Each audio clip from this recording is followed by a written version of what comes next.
Tonight on the Night Team. She just always was my best friend. I tell her about everything. A family is left grieving and searching for answers after losing a family member in an overnight shooting. How they're coping while LMPD Homicide Unit investigates the Taylor Berry neighborhood shooting. We're trying to build a police department that services all the public schools in Jefferson County. We are following up on a focused investigation into school security inside Jefferson County schools and the dramatic shift the school district is now seeing. And still no word on if classes will resume tomorrow for Thomas Nelson High School, what we know about the protest that led teachers and students to walk out of school for 2 days, and if there will be a third. WHAS 11 Night Team starts right now.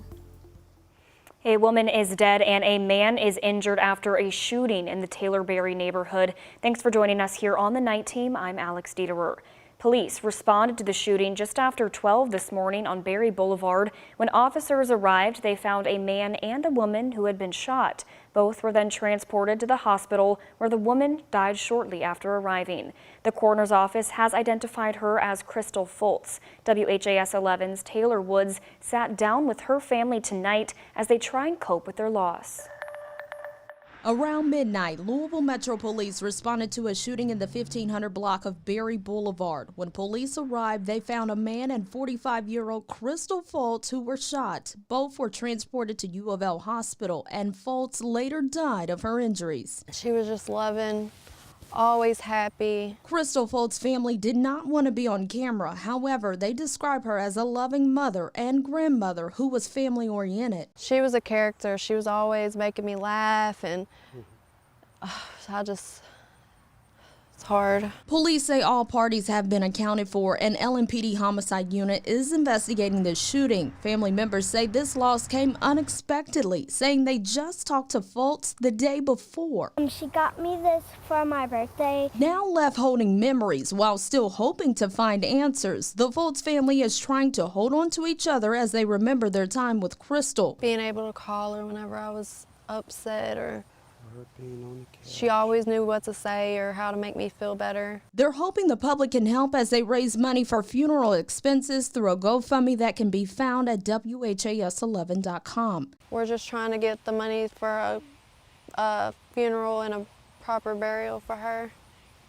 She didn't deserve this. Crystal Fultz's son-in-law says it will be hard not seeing her around. It's sad not having her on the couch. It's just a rough time. Her family says she was loved beyond measure. I'm gonna miss her, and I don't think I'll ever be okay without her. A treasure that will be missed forever. In Louisville, Taylor Woods, WHAS 11 Night Team on your side. The last time kids were in school at Thomas Nelson High School was Wednesday morning when students and staff walked out in protest. They're against a decision voted on by the school board to move forward with preliminary plans that would merge the county's 2 high schools. Since then, district-wide call-outs have forced the school to cancel all classes Thursday and Friday. We still have no word on whether classes will resume tomorrow or if, once again, classes will be called off as the protests continue. All week, we have tried to get in touch with multiple people in Nelson County School District. They continue to ignore our request for comment. The Biden administration is asking Israel to delay the expected ground incursion into Gaza. Telling ABC News, the hope is that this will allow more time for the release of more hostages and to get critical aid into Gaza. This comes as airstrikes by Israel intensify in the region, striking Hamas in Gaza as well as targets in Syria, Lebanon, and the West Bank. ABC's Andrew Dimbert has the details. Israel's war against Hamas is intensifying. The IDF stepping up its airstrikes into Gaza over the weekend, and now more than 300,000 Israeli troops called up from the reserves. Some moved closer to the border, ready to invade the Gaza Strip. Early Monday morning, local time, Israeli Defense Forces striking a refugee camp in Gaza. The Hamas-run Gaza Health Ministry saying 40 Palestinians were killed, including women and children. The IDF saying they're attacking terrorist targets throughout the Gaza Strip. On Sunday, Israeli fighter jets struck a mosque in the West Bank, which Israel says thwarted an imminent terror attack. At least 2 people were killed. 5 soldiers and 8 civilians were wounded when an Israeli tank accidentally fired on an Egyptian border post. An Egyptian military official says Israel immediately expressed regret. Israel also struck targets in Syria today and along the border with Lebanon, a barrage of missiles, artillery, and tank fire between Israel and Hezbollah. More Israeli towns being evacuated. ABC's Britt Clennett is at the border. The fighting here is intensifying every single day. Look over here, you can see smoke blanketing that hillside, fires smoldering there.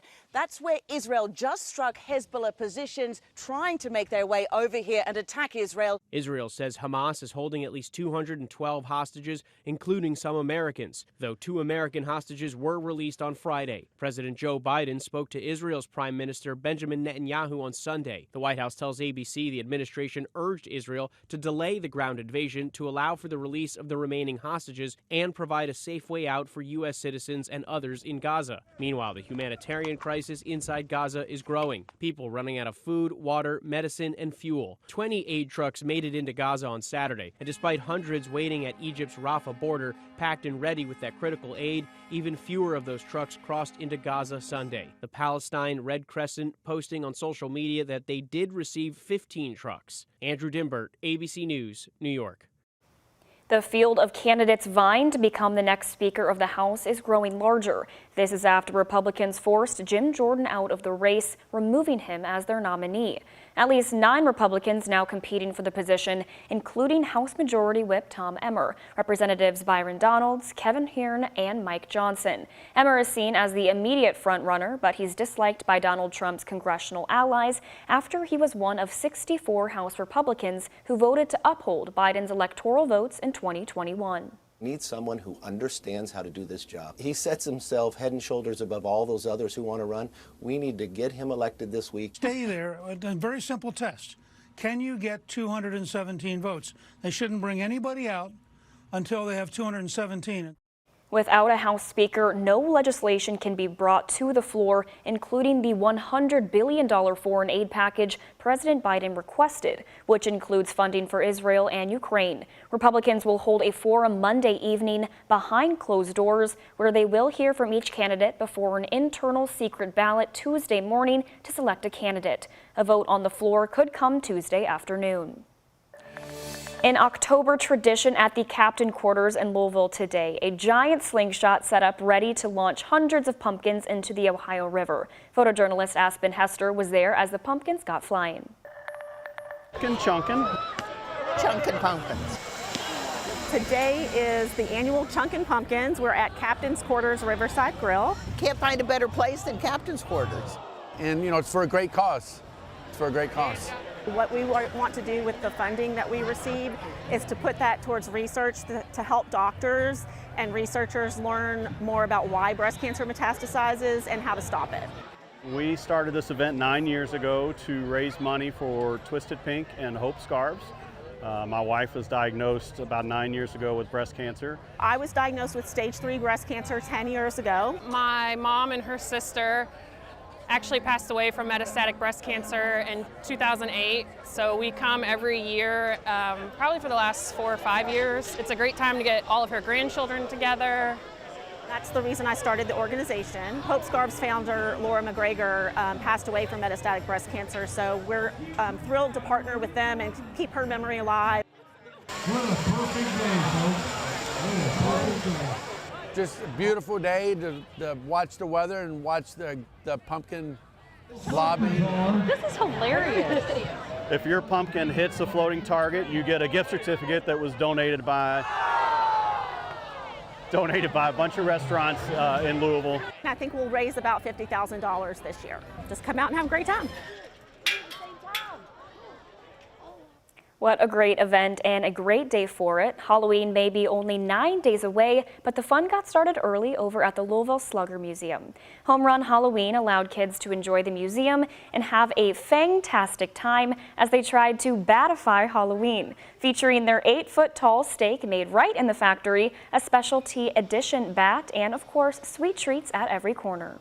all about just creating those lasting memories. So to have people come here on this great day to just really do another fun Halloween themed event and just create a lasting memory for Home Run 2023s.